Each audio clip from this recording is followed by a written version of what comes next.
سب سے پہلے تو جو کل کا ہمارا جلسہ ہے اس کے حوالے سے تمام پاکستانیوں کو یہ دعوت ہے کہ عمران خان صاحب چاہتے ہیں کہ یہ جلسہ اسلام آباد پاکستان کی تاریخ کے سب سے بڑے جلسوں میں سے ایک جلسہ ہو۔ مشکل حالات میں یہ جلسہ ہوا ہے، ہو رہا ہے انشاءاللہ۔ 22 اگست کا جب جلسہ تھا، صرف ملک کی خاطر عمران خان صاحب نے اس کو مؤخر کیا۔ میں بارہا یہ بات کر چکا ہوں کہ اگر عمران خان صاحب صرف ایک سیاست دان ہوتے وہ کبھی بھی 22 اگست کا جلسہ مؤخر نہ کرتے، کیونکہ پورے ملک سے موبلائزیشن سٹارٹ ہو چکی تھی۔ لیکن چونکہ وہ ایک لیڈر ہیں، انہوں نے سوچا جب ان کے سامنے چیزیں رکھی گئیں کہ ملک کو نقصان ہو سکتا ہے، امن و امان کا مسئلہ ہو سکتا ہے، مذہبی جماعتوں کے ہمارے بھائی آئے ہوئے تھے، جو ختم نبوت کا ایک بہت اہم ایشو تھا، مبارک ثانی کیس، جس پہ قومی اسمبلی میں اللہ نے مجھے تحریک انصاف کی طرف سے اور ہمارے الہی صاحبزادہ حامد رضا صاحب سنی اتحاد کونسل، مسلم لیگ نون سے عباسی صاحب اور پیپلز پارٹی سے پٹیل صاحب نے ختم نبوت پہ بات کی اور مبارک ثانی کیس کو ختم کرنے کی استدعا کی۔ اس پہ کمیٹی بنی اور کمیٹی کا میں ممبر تھا، اور بھی ممبران تھے، اور اس کمیٹی نے متفقہ قرارداد پاس کی کہ یہ جو فیصلہ ہے اس کو پورا کا پورا ریورس ہونا چاہیے۔ اس کی بنیاد پہ سپریم کورٹ میں کیس تھا۔ چونکہ اس کیس میں تحریک انصاف برابر کی فریق تھی، اس وجہ سے عمران خان صاحب نے میرے سامنے جیل میں یہ بات کی کہ میں تو ختم نبوت حرمت رسول صلی اللہ علیہ وآلہ وسلم کا مسئلہ یہاں سے لے کے یونائٹڈ نیشنز میں لے کے گیا تھا۔ تو اس وجہ سے جب میرے سامنے یہ بات رکھی گئی تو ہم نے کہا کہ ٹھیک ہے، ہم آج اپنا جلسہ مؤخر کرتے ہیں۔ اس لیے 8 ستمبر کے جلسے جو کل ہے اس پہ عمران خان صاحب کی بڑی توقعات ہیں۔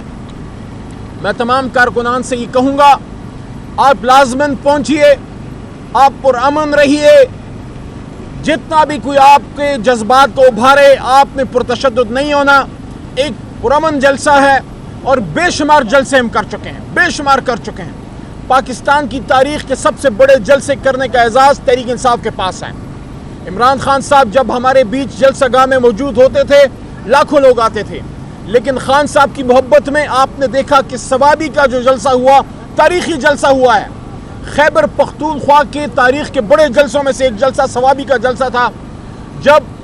10-10 کلومیٹر 15-15 کلومیٹر لوگ پیدل جلسہ گاہ تک گئے، اور گاڑیاں تو موٹر وے پہ 30-40 کلومیٹر تک بلاکڈ تھی۔ اس لیے کل کے جلسے پہ دوبارہ میں آتا ہوں۔ کل خیبر پختونخوا سے، پنجاب سے، کشمیر سے، گلگت بلتستان سے، سندھ سے بھی قافلے نکل چکے ہیں، بلوچستان سے بھی لوگ آ رہے ہیں۔ بلوچستان سے ہمارے وہاں کے صدر اور ہمارے نوجوان رہنما داؤد صاحب تشریف لا چکے تھے، لیکن ان کے والد صاحب کی فوتگی ہوئی ہے، ان کے لیے بھی ہم دعا کرتے ہیں، اللہ ان کی مغفرت فرمائے، ان کو واپس جانا پڑا۔ اس کے ساتھ ساتھ ایک دوسرا اہم ایشو کل 6 ستمبر تھا، یوم دفاع پاکستان تھا۔ ہم کیٹیگوریکلی یہ بات تحریک انصاف کے پلیٹ فارم سے کرنا چاہتے ہیں کہ جب بات پاکستان کی دفاع کی آئے گی، جب بات مادر ملت کی حفاظت، مادر وطن کی حفاظت، پاکستان کی پاک سرزمین کی حفاظت کی آئے گی، تو عمران خان کی وہی بات تحریک انصاف کا آگے کا لائحہ عمل بیان کرتی ہے کہ ملک بھی میرا ہے اور فوج بھی میری ہے۔ پاکستان کے دفاع کی خاطر پاکستان تحریک انصاف، ہمارا ہر ورکر، ہر ووٹر، ہر سپورٹر پاکستان کو بچانے کے لیے فرنٹ لائن کا ایک سپاہی ہے، اور پاک فوج کے ساتھ پیچھے نہیں، سینہ بسینہ ساتھ، کندھے سے کندھا ملا کے کھڑا ہے۔ لیکن ہمارا اگر کوئی اختلاف ہے وہ ایک سیاسی اختلاف اصولی ہے کہ پاکستان کی سیاست اور امور مملکت،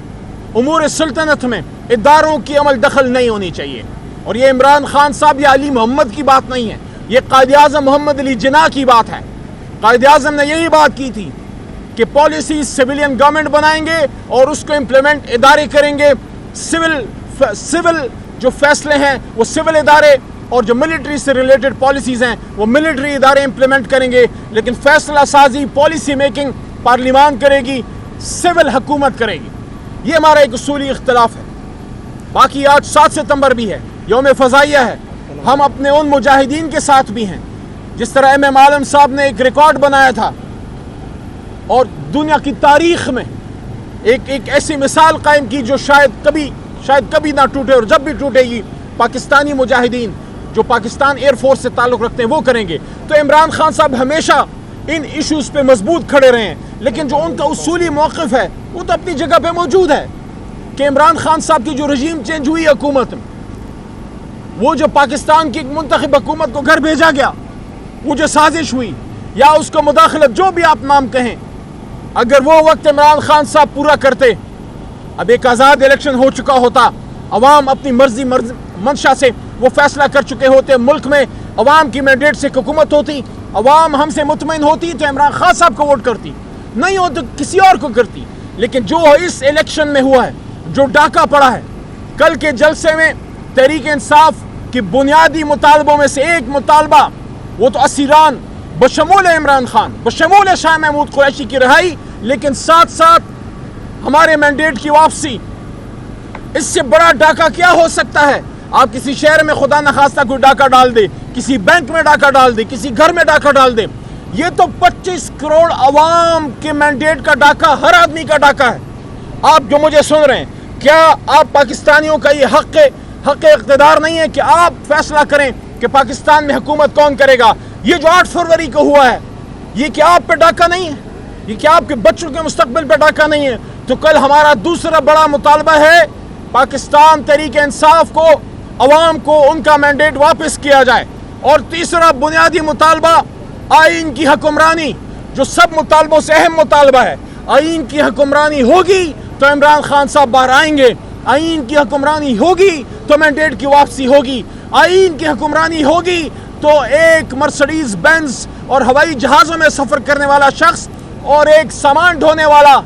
ایک کسی پرائے گھر میں مزدوری کرنے والا، ایک رات کے اندھیرے میں چوکیداری کرنے والا، اس کو اور اس ہائی پروفائل شخص کو قانون ایک نظر سے دیکھے گی۔ یہ نہیں کہ آپ مالدار ہیں، گاڑی تلے کسی کو رون دیں، پیسے دیں اور ملک سے باہر نکل جائیں، ایسا نہیں ہوگا۔ تو تیسرا مطالبہ ہمارا آئین و قانون کی حکمرانی، اور سب سے اہم جو پچھلے 2.5 سال سے ہماری تحریک انصاف کو آگے لے کے چلا ہے، پولیٹیکل سلوگن، جو صرف پولیٹیکل سلوگن نہیں ہے، ہماری روح، ہماری ایمان ہے کہ 77 سال پہلے قائد اعظم محمد علی جناح نے پاکستان کو جب آزاد کیا تو ایک حقیقی آزادی کی تمنا تھی، ایک تمنا تھی کہ پاکستان آزاد ہوگا، آزاد فیصلے کرے گا، یہاں عوام اپنی مرضی سے جئیں گے، یہاں کے فیصلے امریکہ، اسرائیل، برطانیہ میں بیٹھ کے لوگ نہیں بلکہ اسلام آباد میں بیٹھ کے لوگ کریں گے۔ تو حقیقی آزادی ہمارا اصل ٹارگٹ ہے کہ پاکستان وہ ملک بنے جو محمد علی جناح کا خواب تھا، اور جس کے لیے لاکھوں کروڑوں ہمارے جوانوں نے شہادتیں دی ہیں، جس میں کل 6 ستمبر کا دن گزرا ہے جب پاک فوج آرمڈ فورسز نے شہادتیں دی، پاکستانیوں نے بھی دی، عام پاکستانیوں نے بھی دی، لاہوریوں نے دی۔ جب 65 کو پاکستان کا دفاع ہو رہا تھا، عام لاہوری نکل کے وہ پاکستان فوج کے ساتھ شانہ بشانہ لڑتے تھے، اور 7 ستمبر کو جس طرح ایئر فورس نے شہادتیں دی، تو ان شہادتوں کا تقاضا یہ ہے، ہمارے ملک کی بنیادیں شہیدوں کے خون سے بھری ہوئی ہیں، ان شہیدوں کے خون کا تقاضا یہ ہے کہ پاکستان میں وہ شخص بیٹھے پاکستان کی وزیر اعظم کے سنگھاسن پہ کہ جب وہ بات کرے تو دنیا سنے، وہ جھک کے نہ ملے، وہ سینہ تان کے ملے، ہاتھوں میں تسبیح لیے، آنکھوں میں آنکھیں ڈالے، وائٹ ہاؤس میں ہو یا لندن میں ہو یا یونائٹڈ نیشنز میں ہو، ہر جگہ حضور نبی کریم صلی اللہ علیہ وسلم کی حرمت، شان رسالت، امت مسلمہ، کشمیر، فلسطین کی بات کرنے والا شخص جب وزیر اعظم ہوگا، ان شہیدوں کے خون کا قرض اترے گا۔ لیکن اگر وہاں شہادتیں ہو رہی ہیں، جس طرح عام لوگ بھی شہید ہو رہے ہیں، خیبر پختونخوا میں، بلوچستان میں فوجی جوان شہید ہو رہے ہیں، ہمارے حساس اداروں کے لوگ بھی شہید ہو رہے ہیں، علماء، سیاستدان، سب، لیکن اگر آپ میں ایک غلامانہ ذہن والا شخص، ایک کمزور شخص جو اغیار کے سامنے دبتا ہے، جو اغیار کے سامنے جھکتا ہے، اس کو صدر یا وزیر اعظم بنا دیا، جو کرپٹ ہو، جو کمپرومائز ہو، تو پھر آپ کی یہ شہادتیں رائے گا جائیں گی۔ خدا نخواستہ آپ کو وہ شخص چاہیے جو علامہ کے اس شعر پہ کار فرما ہو، جو علامہ کے اس شعر پہ کار فرما ہو کہ خودی کو کر بلند اتنا کہ خدا بندے سے خود پوچھے بتا تیری رضا کیا ہے۔ اور ہم یہ ڈیمانڈ کرتے ہیں آج ایک بار پھر اڈیالہ جیل کے باہر جب کل لاکھوں پاکستانی ایک پرامن جلسے کے لیے اسلام آباد کی طرف گامزن ہوں گے، ہمارے لیڈر عمران خان صاحب کو رہا کیا جائے، ان کو باہر لایا جائے۔ پاکستان کو اگر چلانا ہے تمام سیاسی فورسز کو بیٹھ کے بات کرنی ہوگی، اور سب سے بڑی جماعت، سب سے بڑے لیڈر کو سائیڈ پہ رکھ کے پاکستان کے مسائل کا حل نہیں ہو سکتا۔ اس وقت پاکستان کو بے شمار مسائل کا سامنا ہے، اندرونی بھی بیرونی بھی۔ معیشت بیٹھ چکی ہے، دشمن ہمارے جڑوں کی طرف آ رہا ہے، ہماری بنیادوں کو ہلا رہا ہے، ہمارے اندر ہمارا خون بہہ رہا ہے، ہمارے عام لوگ، سیاستدان، علماء کرام، ہمارے اداروں کے لوگ سب ٹارگٹ پہ ہیں، سب نشانے پہ ہیں۔ اس وقت بجائے اس کے کہ ہم پاکستان کے مسائل کے حل کے لیے پارلیمان میں سر جوڑ کے بیٹھیں، سیاسی قیادت اور فوجی قیادت مل کے پاکستان کے لیے لائے، آگے کا عمل بنائے۔ تمام سوچیں اس بات پہ مرتکز ہیں کہ عمران خان کو جیل میں کیسے رکھنا ہے، تمام سوچیں اس بات پہ مرتکز ہیں کہ عمران خان کو کس طریقے سے مزید کسی کیس میں ہم نے اس کو گھیرنا ہے، اور پاکستان تحریک انصاف کے کارکنان کو کس طریقے سے ہم نے اٹھانا ہے، ان کو پکڑنا ہے۔ جب ہماری یہ سوچیں ہوں گی تو دشمن کو کھلا میدان ملے گا۔ آؤ دشمن کے سامنے سینہ سپر ہو جائیں۔ 6 ستمبر کا یہی میسج ہے، اور 8 ستمبر کا بھی یہ میسج ہوگا کہ آؤ پاکستان کو حقیقی معنوں میں آزاد کریں، یہاں آئین و قانون کی حکمرانی ہو، اور پاکستان کو اغیار کے اشاروں پہ نہیں، امریکی غلامی پہ نہیں، کسی کی ڈکٹیشن پہ نہیں، پاکستان کی عوام کی منزی و مرشا پہ ہمیں چلانا ہوگا۔ اگر جمہوریت کی بات کرتے ہیں